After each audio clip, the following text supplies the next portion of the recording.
Catherine Bernardo ikinukumpara kay Nadine Lustre, maingay kung mag-move on at pakawala.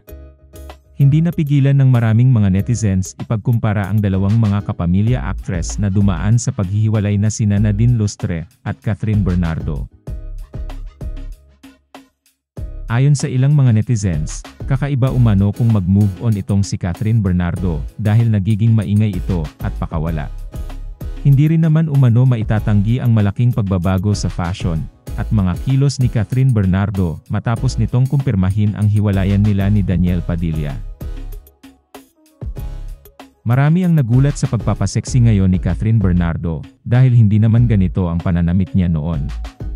May mga naghinala naman na ito na talaga ang gusto na isuot noon ni Catherine Bernardo subalit pinipigilan lamang ito ni Daniel Padilla.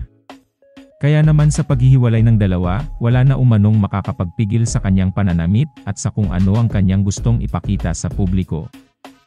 Matatandaan na kilala noon si Daniel Padilla bilang isang conservative boyfriend ni Daniel Padilla kung saan ayaw nitong nakikitaan ng skin si Catherine Bernardo sa mga events o sa mga ibinabahagi nilang pictures sa social media.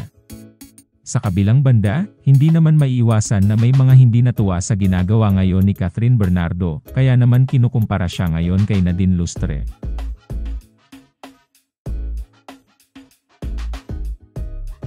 Hindi naman lingid sa kaalaman ng lahat na noon pa man, ay pinagkukumpara na sina Nadine Lustre at Catherine Bernardo. Ayon sa mga netizens, noong naghiwalay sina James Reid at Nadine Lustre, ay naging tahimik lamang ang aktres at hindi ito nakitaan ng malaking pagbabago. Hindi umano ito katulad ng nangyayari ngayon kay Catherine Bernardo, na naging pakawala habang nagmo-move on. Matatandaan na nauna nang kumalat ang mga video kung saan nakabikini lamang si Catherine Bernardo, habang naglalasing kasama ang kanyang mga kaibigan. Mas maganda umano ang paraan ni Nadine Lustre sa pagmo-move on kaysa kay Catherine Bernardo, dahil na maintain ni Nadine ang kanyang class at image, hindi katulad ni Catherine Bernardo na ipinapakita sa lahat ang mga ayaw noon ni Daniel Padilla. May mga naghinala pa na tila nagre-rebelde umano ngayon ang aktres sa nangyari sa kanila ni Daniel Padilla. Kung nagustuhan mo ang video na to, huwag kalimutan mag-like at mag-subscribe para lagi kang updated sa mga bagong videos ko. Salamat!